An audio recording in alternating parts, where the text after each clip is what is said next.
For those who don't know me, I'm Bill Produz, but most everybody in this room knows me. Nobody fears me, but they know me. All right, welcome to some amazing and interesting things seen on the canal. I want to thank Kathy Georgeson for inviting me to speak, and thank you for BNN for coming. I spend 100+ days a year on the canal. I see, probably in those 100+ days, I probably see 100+ sunrises, but I see lots of other stuff as well. I also walk along the canal. I ride my bike along the canal. Sometimes I'll park at Bell Road or elsewhere or at the East End and just observe what's going on at the canal. So we're blessed to have so many great sites in and around, coming right through the middle of Bourne, basically. I've photographed many of them. I want to share what I've witnessed, but I will say pictures are just a hint of what you can see. I really hope that this and seeing some of the things that I show you will encourage you to get out, whether it be sit at Bell Road, whether it be sit over by the Fisherman's View restaurant or any of the places along the canal, or walk the canal and just observe. I mean, one of the things I've learned over the years is myself and my fisherman friends are pretty in tune to what's happening in nature, and we try to be extremely observant, and it helps. So without further ado, I hope this encourages you to get out to the canal. Not up in the morning, though, right? You don't have to get up as early as me. All right. 100 days on the canal. I observe, I document with photos. I've got some photos I take with a really good camera. I have some photos I take with a really good phone camera. It actually amazes me how well it does. I have learned to tell a pretty good story each day with about 5 pictures. I'll send them to my friends, I'll send them to my family with sort of a little recap of the day. It's just sort of what's going on.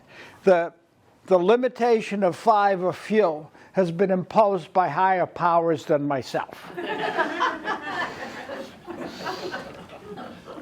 All right, so this is a typical text I send to my friends. I'll read it, but you can see it. We hope for fish on the west. In the east, started at 4:25. Barge, a pair of tugs went by. Dawn, the sky was on fire. At 8:40, a small tug and small construction barge motored past. Alas, at sunrise, at 7, there was a brief flurry. Tim caught a fat bass of 25 pounds. Mike jigged up a short, and I was able to capture the morning uninterrupted by fish. Still a great day. I have several friends that want to use that line. But so that's a typical story that I'll send to a small group of folks. Now there's that pre-dawn shot of that tug. I mean, we're talking, this is somewhere between 4:30 and 7. It's probably about 5:30. There's the tug. But I've learned a lot of phrases. In the slot, you'll see tugs behind a barge, and they're in a slot right behind the barge pushing it. Whereas other times there are tugs towing a barge, but that one's in the slot. Talk about fire in the sky. That's actually a cloud that's lit up. That's not smoke or anything from the power plant or anything. That's just we're now late enough in the year that typically in the summertime, the sun will be rising on the left-hand side of that screen.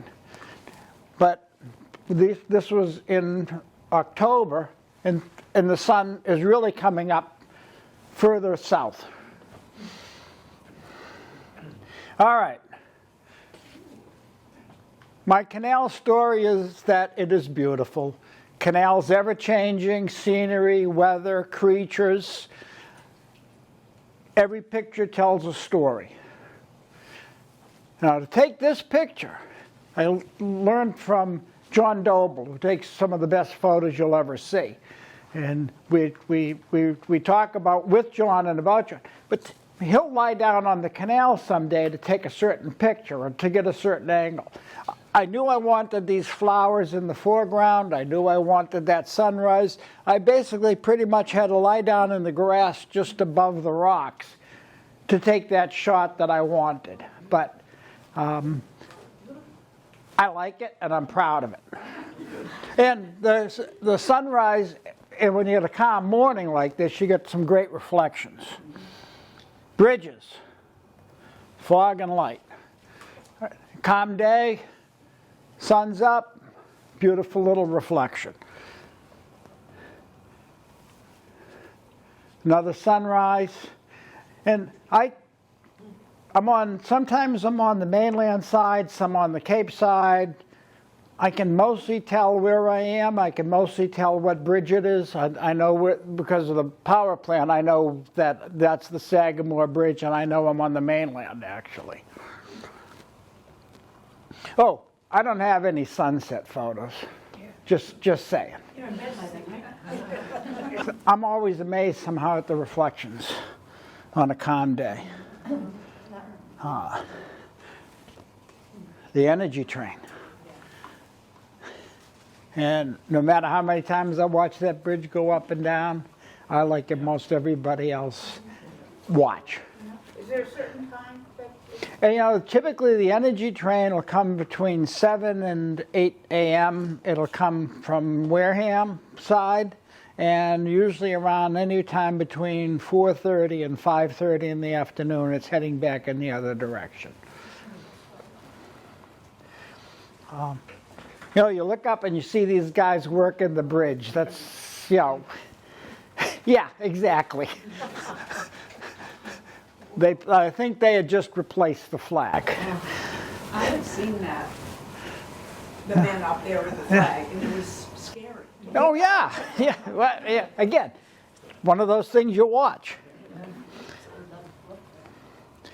What I like about this photo is the sun is obviously off the east end of the canal, pointing west. It's lit up the bridge. The rainy weather had passed, and we got this beautiful arch that sort of matches the bridge. I was driving to Market Basket yesterday around, I guess it was around 4 o'clock, and it was a dark sky, but the bridge was lit up in yellow from the sun. It was yeah. gorgeous. Oh, yeah. Yeah, you'll get some mornings, it's gold, it's yellow. Now, you can't have a canal without boats and ships. Though some people would like to say, why build bridges? Just fill in the canal and just make the road come right across. They are wrong. All right, Mayflower 2. Where did we see that? I know where we saw that. We were at Kathy's house. That's from her back deck. All right, so this is the Kalmar nickel, also known as the Swedish Mayflower. In the early 1630s, it brought the Swedish people to Fort Christina in Delaware. I'm just off the west end of the canal for this picture, and obviously she's rolling by. It's a good-sized ship. And you can really tell with the blue. And I have an app called Marine Traffic. And I just will turn it on if I see a boat, and sure enough, it'll tell me all about that ship. Where's she normally docked then? She seems to go up and down the East Coast, but I think she's usually up in Delaware Bay, near Wilmington. Okay. There's also Ship Finder. Yeah, Ship Finder does the same thing. I'm out in the canal one day. The Santa Maria goes by. Where's she from? Spain. But all of these sailing ships, in the summertime, they basically work the East Coast. They'll go to any of the big operation sails, or they'll work the coast. So, again, it's something that's really neat to see. About twice a week going in various directions, maybe 3 times. There's a ship called the Great Eastern. It's a big gray tanker. I think it comes out of Newport, Rhode Island area, goes up to Boston, or it may be Portsmouth, Rhode Island, but it's bringing fuel north. What was nice about this, and I took multiple photos because the sun just was reflecting off this, and this one just puts up a lot of steam, or smoke, or whatever it is. But luckily there were no fish biting at the time, so I could take a lot of pictures. What is it carrying? Fuel oil. That's a tanker. Yeah. All right, now there's a car carrier heading east. They will hold up to 2,000 vehicles. And this is actually also from Kathy's back deck. One of them will be mine. Pardon? Next month, one of those Cars will be yours? They could stop here. Now, an interesting story. I just noticed that somewhere in the Mideast, somewhere, some pirates have just commandeered one of these ships that looks just like this one. I mean, there's multiple of this one.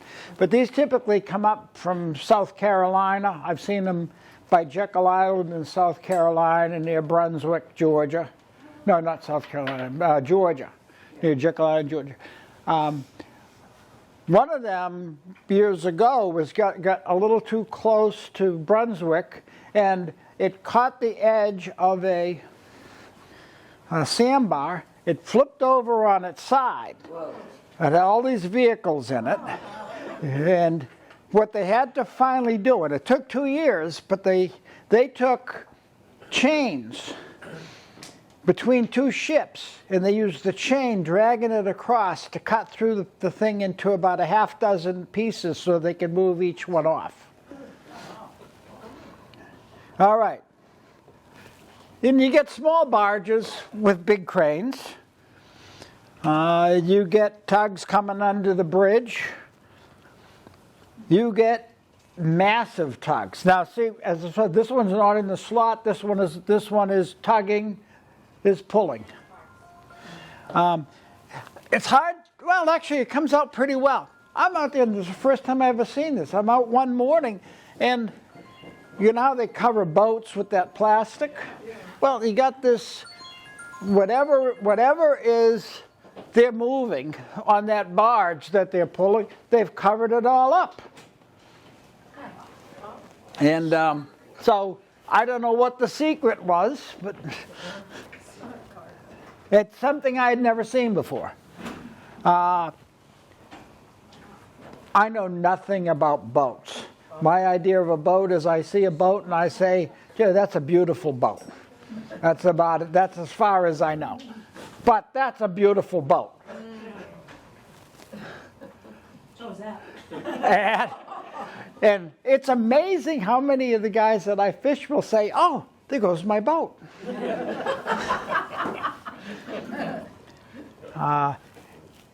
Again, we're blessed in this area to have Woods Hole Oceanographic Institute so close. We continue to have research vessels going out of Woods Hole and coming up into Cape Cod Bay and then going who knows where. But this is an O-search vessel, and this actually is a shark research boat. So the other thing is I go down these little rabbit holes, I'll look at the boat, I'll look at the name of the boat, and then I'll read what the heck is it doing. And so there's some great research that we see. That's a nice ship. The new canal cruise boat, the Monhegan. And sometimes I hear them playing their music at 5 o'clock or in the afternoon, not in the morning. But that's new this year. That replaced the other boat that we had, the Viking. All right, now here's a good story. YP705, Annapolis to Boston. YP means yard patrol.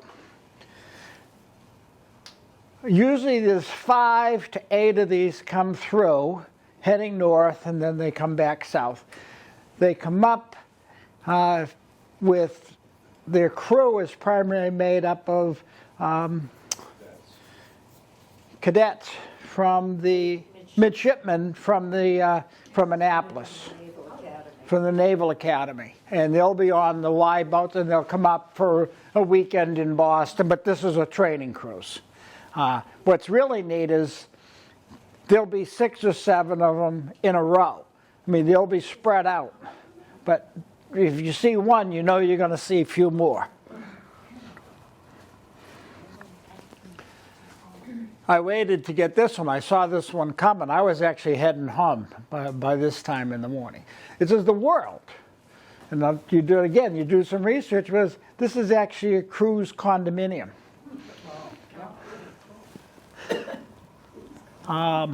Sometimes I'm riding along and I may see a ship. This is the beachway over in Gray Gables, and I happen to look, I could see this boat as I was heading to where I was going fishing. I saw this sucker go by, and you know, sometimes you don't need to see the whole boat to get a good effect.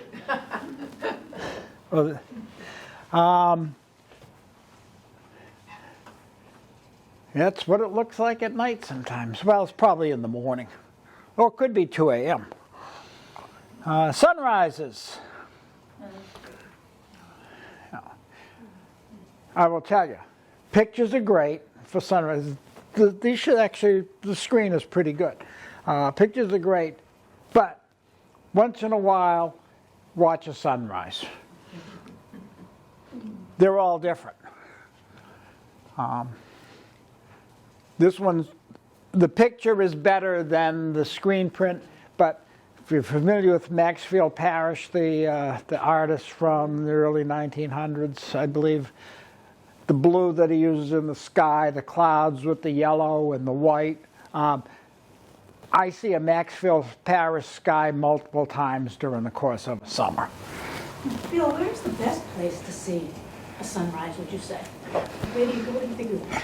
You know, my feeling on it is, even though it rises in the east, and so you can see it rise over the water if you're way at the east end, I like to see it with bridges.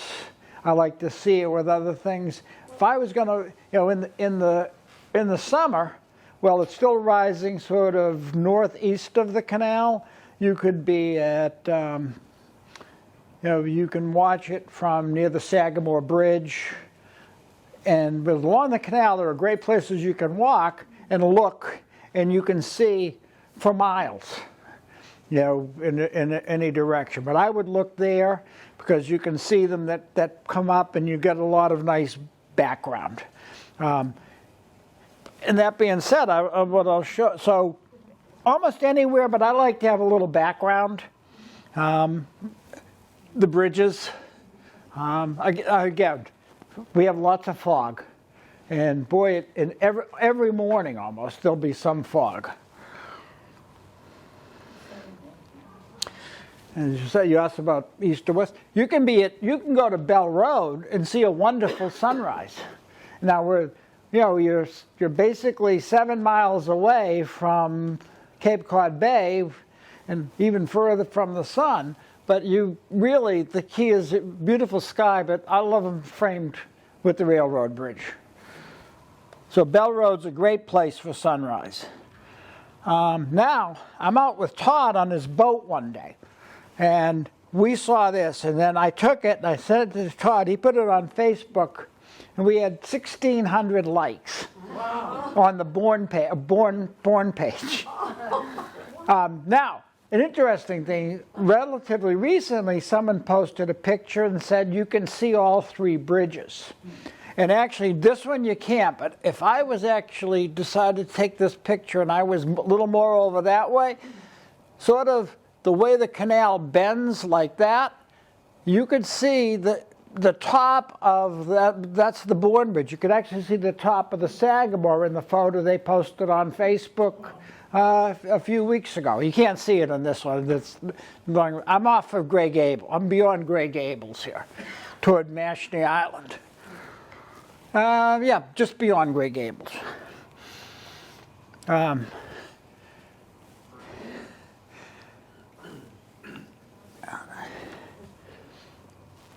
You can't see it, but there's actually a star at the very top of this photo in the right. To me, this was an amazing morning in terms of how the gray clouds came in with the bright blue with a star. I just like, that was one of my friends setting up to fish in the dark.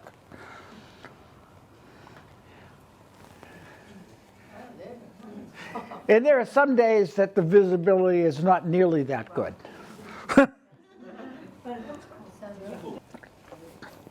And even though that's a photo and you're seeing it on that screen, to tell you the truth, it was probably more obscure than that when I really was looking. What you can't see is, well, you can. There's the railroad bridge, the Buzzards Bay Park side. There's the railroad bridge on the mainland side. That's Mass Maritime with all those lights. Those are people parked over to go fishing at Buzzards Bay Park. You can't see the top of the bridge except you can see the two green lights that are the bottom of the railroad bridge going across. And the other thing that happens is some mornings I may take 6 different fog shots because it'll be perfectly clear, then it creeps in, then it covers everything, then it moves out. I mean, in the course of an hour in the morning, you will see the scenery change because of the fog multiple times. You know, thank God they have radar and all sorts of navigation aids because they're up and down the canal even in the fog. In fact, the interesting thing is how much that big container ship, the big ship with the cars, almost silent. You can't hear it. And all of a sudden, what will happen on a foggy morning or a dark morning, it'll go by you and just block out any light, and you won't have even heard it coming. Or on a foggy morning, you'll hear big ships and little boats. What you'll hear is foghorns. You won't even see them. It's like that morning. That was actually a bright day. There's actually a center console in the middle of that. Yeah, little ship. Another morning, there's a fishing vessel heading west.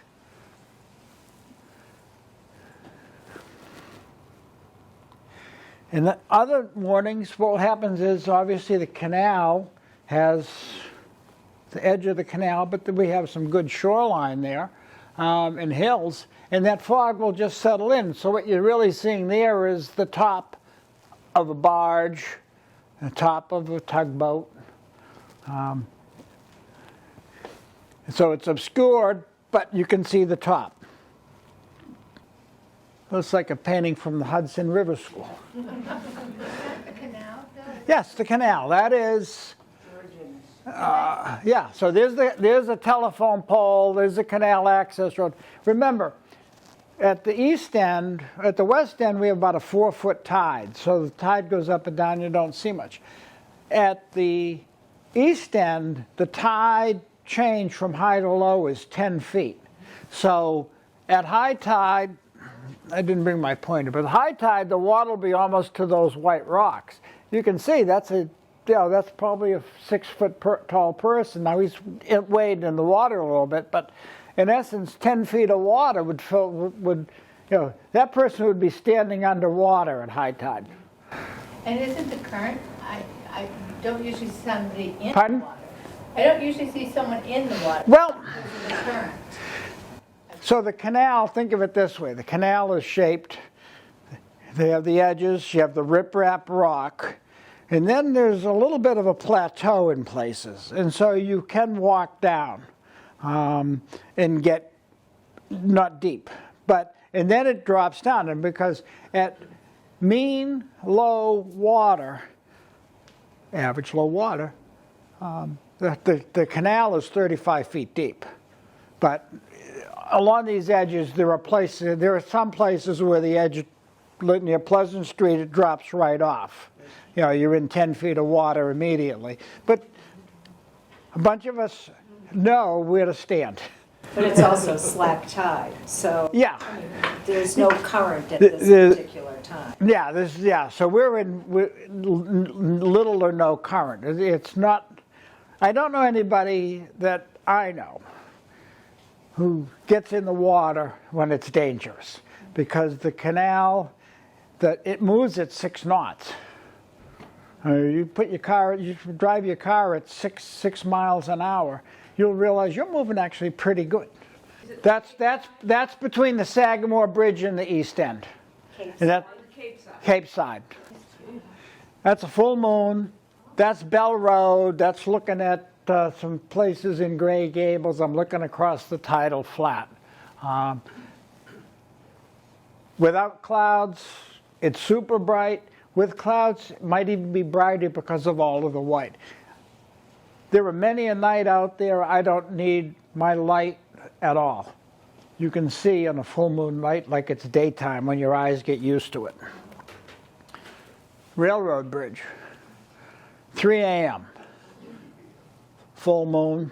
That's not a timed shot? Pardon? That's not a timed shot? Not time exposure? Yeah. Nope. I just took that's with my S22 Plus. All these photos with your phone? So far, everyone you've seen right now has been a phone photo. Okay. And they're all relatively recent. This is 4 a.m., full moon, as you can see at the top, how bright it is. Now, what's interesting, I did this 5 days in a row.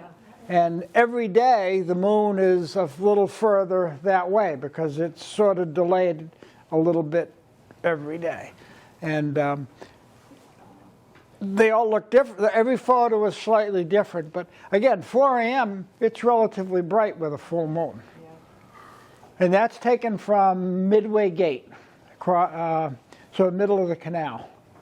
And that's Cape Side near the big park, Midway camp, not the campground, but the Midway area. When you drop down the first hill after Gallo on your right, well, there's this great little parking place there on the along the canal.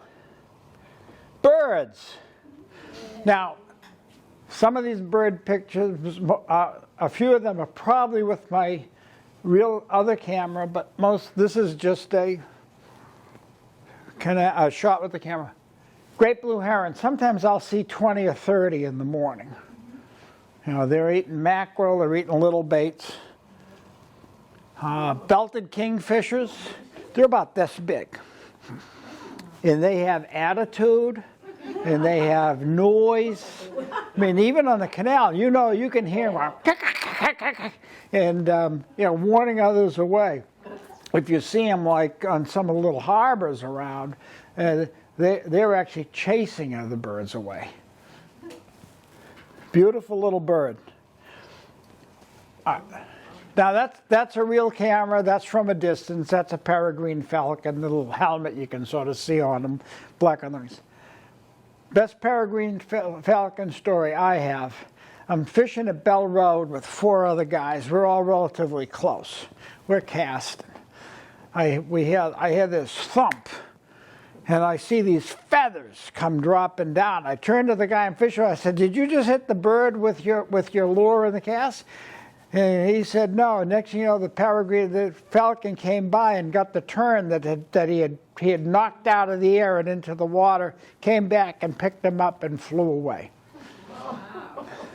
They nest under the Bourne Bridge, right?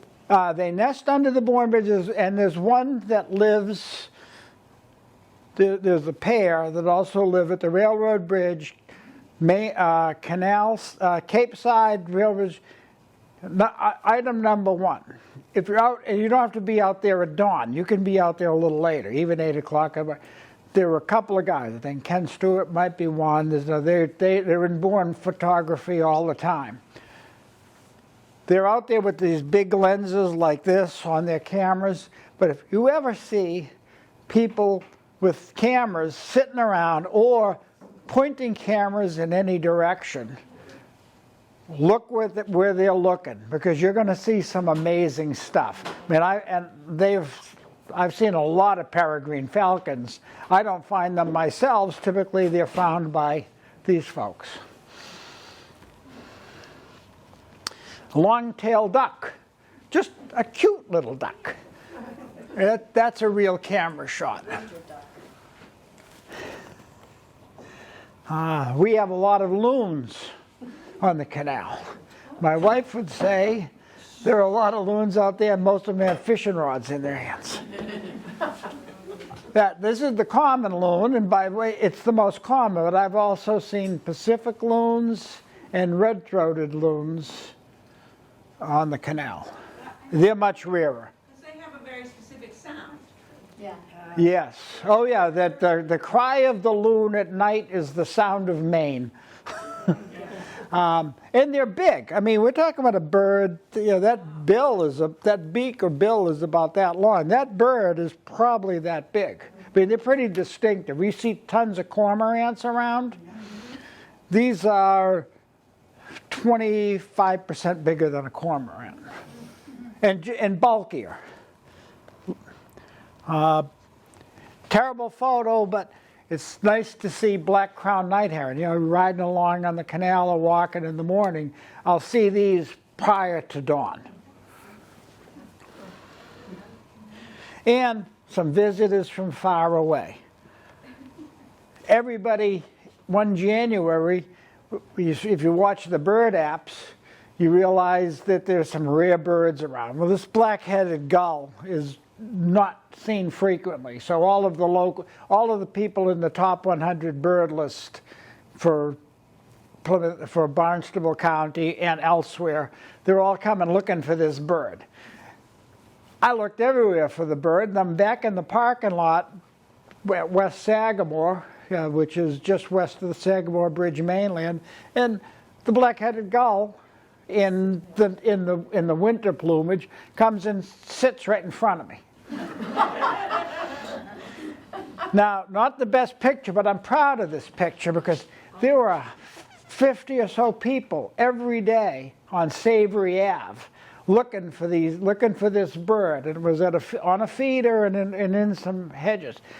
This is a West Coast bird. I mean, if you look in the Sibley book or in Peterson's or any of the bird books, they'll say Townsend warbler and all the area is West Coast. And I got my life list Townsend warbler, and that's with my camera, and I'm pretty damn far away when I took that, but I'm still proud of it. Where'd you see it? Savory Ave. So the little stone church, by the Swift Unitarian Church. So on the road to past McDonald's, past the Dunkin' Donuts, on the road to Scusset Beach. If you're a little ways down there, Williston is on one side. I think Williston crosses. There's a whole stretch between. There's some nice birding in that whole stretch.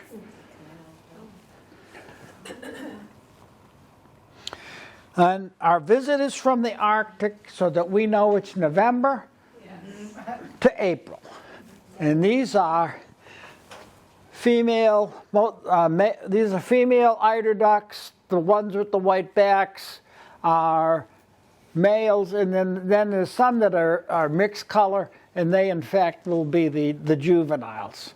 Have you ever seen a king eider on the canal? Yes. That's actually a picture of a picture. I took that picture with my good camera, and then in order to post it, I took a picture of a picture. But this was a king eider. Tina and I were down near the herring run. Again, you read about this thing if you read any of the Audubon updates or any of the bird updates. They are absolutely gorgeous. I mean, they've got the gray head, they've got the orange, the yellow.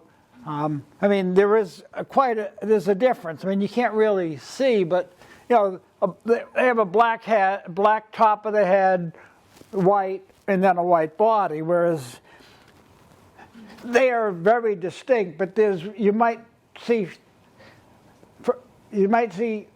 200 to 400 together of the commons, and you might see a king. I've only known kings being here a couple of them. It's the only one I've ever seen, and I've heard reports of another. Is that the whole bird, or is That's the head. That's just the head. So that's a close-up. Then they got a gray back that runs to here. So but that's the distinctive part of the king eider. Why is he called the king? Because he doesn't look like a commoner. What does he act like? Obviously got lost. They're really pretty birds. All right, here I am. We're taking kids for the kids for a stroll at Bell Road. That's great. I'm sitting in the Jeep, and these guys come walking by. And then a month later, I'm in the water. I'm actually behind Kathy's house in the water. There's some flat to stand there, and they come swimming by. A similar family, probably not the same family, but a similar family. Then there'll be more than one family. They're all coming from Grey Gables Beach and around the bend. Seals and other mammals. This is a white-chinned mink. Very descriptive. They're about this big. I've been fishing on the canal. I'll stand there and I'll have them run and right across my boots and just run around. I'll see them right at the water's edge, and next thing you know, they come out with a fish this big, especially after they've had a brood, and they're bringing fish in. They were imported to kill the rat population, and we have very few, if any, rats in the canal, whereas if you go to a lot of places that have rocky shores with riprap, you would have rats. We have white-chinned mink. Make a coat out of them? You might be able. No, they're much smaller than the big minks. But like I say, they're only about that big. And maybe just a scarf. They are skinny. They're very skinny. All right. We have, my friends, we've named a bunch of the seals. I don't think this is Bubba, but Bubba hangs at Bell Road. But there are multiple big seals, and we're talking gray seals, not harbor seals. We're talking 500 to 700 pound creatures, bigger than these tables. All right, and then these cute predators want to steal your stripers. So you're fishing, you reel in the fish, bang. All of a sudden, it's either gone or the line is screaming back off the reel because they're taking the fish. And then sometimes they'll just sort of leisurely sit there, and sometimes they'll explode on them and grab them. And then they'll lie on their back right in front of you, taunting you, and eat it like an ear of corn. So that's, you can see the fin of the striped bass, and you can see the head, and you can see the rib cage. Oh, wow. So he's ripping that sucker apart, and that fish is about that big. Fish. Yeah. That was a nice fish. Like I say, they taunt us. There were days that we're not catching any fish at all, and they come up with a couple. And I've been fishing a long time. I used to move when the stripers came. We'd be fishing beaches. Anywhere from Rhode Island to Maine. I'd move when the stripers came. Now what I've learned, when the seals came, now I learned what it means is there are fish around. There wouldn't be somewhere where there wasn't something to eat. So you know that, you might have one stolen. On the other side of the coin, you know that there's fish around if there are seals around. Now, there are fish in the canal. This isn't a fish talk. But there are fish there in addition to mammals and birds. That is about a 35-pounder I caught. That's actually a recent picture. That was May. There were bluefish in the canal. There are sharks in the canal. That's a sand shark I caught one morning on a jig. There were tautog, and if you're a fisherman or you're a connoisseur of really good fish chowder and have a friend who can catch tautog, you would be very happy. It's a nice firm meat. Tautog probably makes the best fish chowder going. Now, who here has seen a mola mola? All right. Mola mola is also known as an ocean sunfish. It's the largest boned fish in the world. And we get some that are from the top of the fin to the bottom of the fish, other fin, they're that tall, and they're as long as these tables, and they're only about that wide. And so there is a mola mola at the canal edge. They're not good to eat. I mean, so I'm standing, remember we talk about where I could stand in the water? Here, I can't stand in the water because it immediately drops down to 5 or 10 feet. This is at pole 65, right near the oil tanks on the Cape side. So I'm looking, so that fin is from me to Frank away. So then, let's see if I can get this to work. Got them on now. The reason you know they're not a shark is that fin is floppy. Do you try to catch it? No, they primarily are eating jellyfish. We primarily see them in September, October, and early November, and they're coming out of Cape Cod Bay, typically heading south. I have mistakenly had one cross my line and get foul hooked, and when I went, I wasn't sure what it was, because it was 5 a.m. I set the hook, and all of a sudden this big fish jumped out of the water and smacked down, and luckily threw the lure after doing that 5 times. But I probably wasn't hooked in its mouth, and it wasn't on purpose. They actually breach. So what you'll see is, if you're along the canal some days, and you'll see they'll come right out of the water like that and then smack down, like a big ray does. It was really pretty impressive to have something pancaked like that in front of you. So, got them on now. This is what they look like. So that floppy fin you saw is that one at the top. They got another one at the bottom. They have not much of a tail. Little mouth, it's about that big, and 2 little eyes. And yeah, they're that ugly. But they're really, I know that it's fall when we see them. How about mackerel? Now, actually, it's interesting. This color is not too far off. You can see the mackerel pattern. These suckers are about this big, and they're all going by me. And we know that fish are going to show up to eat them. Mackerel look mostly green and blue, but a lot of them will look yellow too. And there are fishermen on the canal. If you haven't seen, this is the Fisherman statue in Buzzards Bay Park on the mainland side.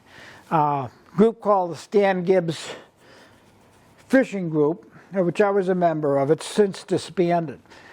But they paid to have this bronze statue cast. This statue is probably the equivalent, it's probably 6 feet tall. And I think that's probably I would guess it was about a 35-pound, 40-pound striper, or the equivalent of it. I went over and went over and I measured the fish, just to sort of see how big it was. But Are the trophies part of that? no, those are mine. It's a long story, but those are a couple of mine.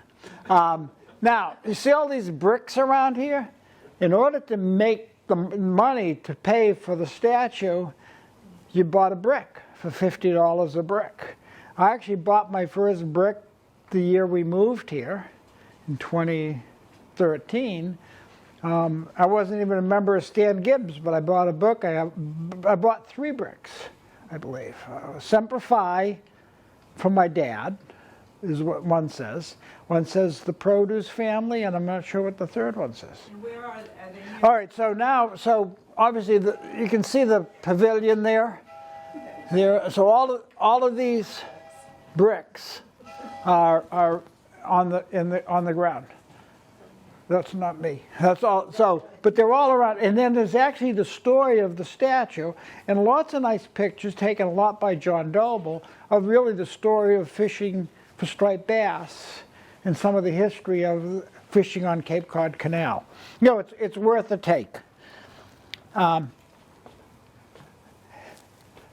You see that black thing over there? That's a fish. See all this water?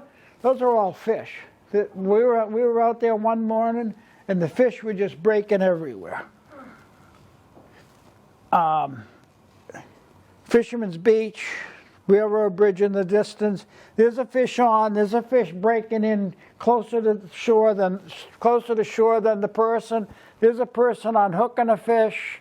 There's another person casting. That's yours. That's my brother. That's Tina's brother Dave and his wife Nancy. And we had a thing going on one morning, and I was in the water, and I could hook up and land a fish. They could cast, hook them. I could get mine, fight mine, get it in, get it off the hook, and I'd walk over underneath the deck. They could steer the fish over toward me, and I'd unhook them. I think we got 25 to 30 stripers each that morning. All about that big. I mean, if they were bigger. Though Dave's first cast, he had a fish on that I think went past Cutty Hunk. I mean, it just kept on going. Feeding attractions. We're across from the herring run. So that's the mainland. Herring run's over here. That's near pole 200. As you can see, I've fished with a bigger crowd, but this actually was pretty much, most of these folks knew what they were doing, and we really didn't cross our lines and lose a lot of fish. But, you know, that gentleman over here, I think, is unloaded, hooking a fish. There are people fighting fish, but it gets crazy. So Bell Road looks like after the bite. You don't want to be there when there are 40 people there trying to hook up. I don't go there then. I mean, I check it out because I have a lot of friends there, but I don't spend a lot of time at Bell Road when there's this many people, and there's usually a lot more. And there is one of our local legends releasing a bluefish. You know who that is? Yeah, it's Todd Benedict, a.k.a. the legend. Well, it's really the legend, but that's another story. But he's wearing his fishing suspenders. He won those in one of the Stan Gibbs tournaments. He had the biggest striped bass, and the prize was red suspenders. One of those same bites at Gray Gables Beach, 42-inch, 35 to 40 pound striped bass. Who caught it, him or her? Pardon? She did. What's Yeah. the blue? Is that what's the blue in the fish's mouth? Is that That's the lure. that is the lure? Yeah, so she was catching on a jig head with a rubber paddle tail. Yeah. Bill, don't they have to throw that fish back? Yes, so the current limit is 28 to 31 inches that you can keep. So anything over 31, right back in after a quick picture. But you can see the size of that tail. And my friend Hollywood, same day, same place. And everybody has a nickname.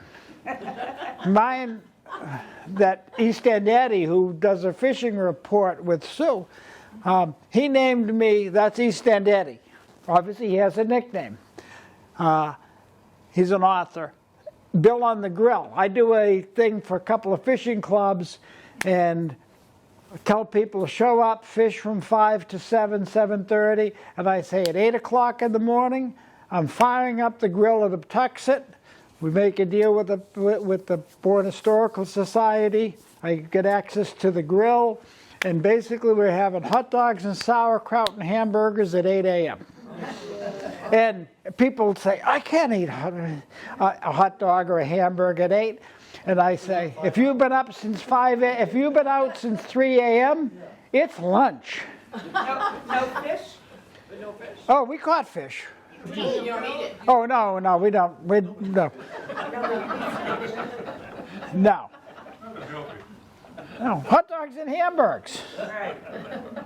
All right, so obviously a part of the canal is the Patuxet Trading Post. It's right there.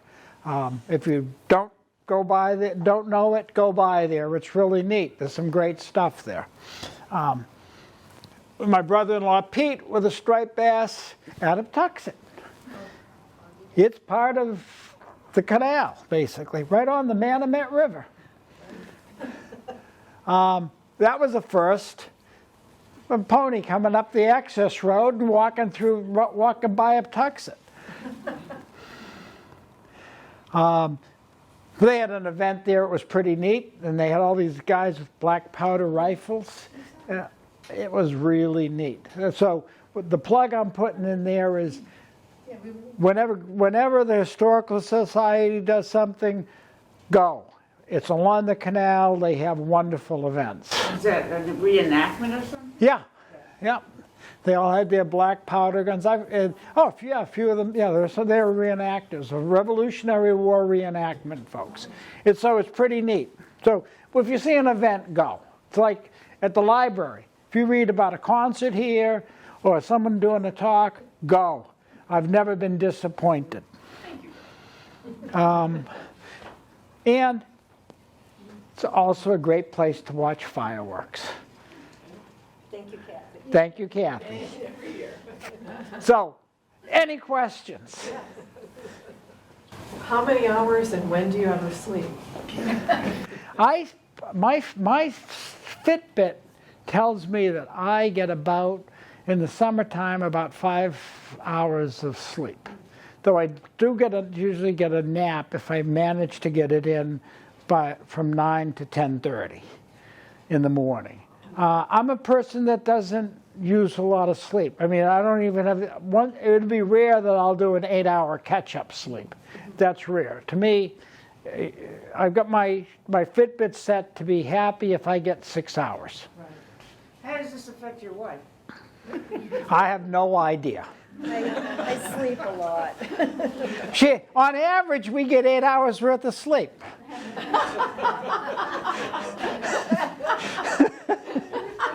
That's a talk for another time.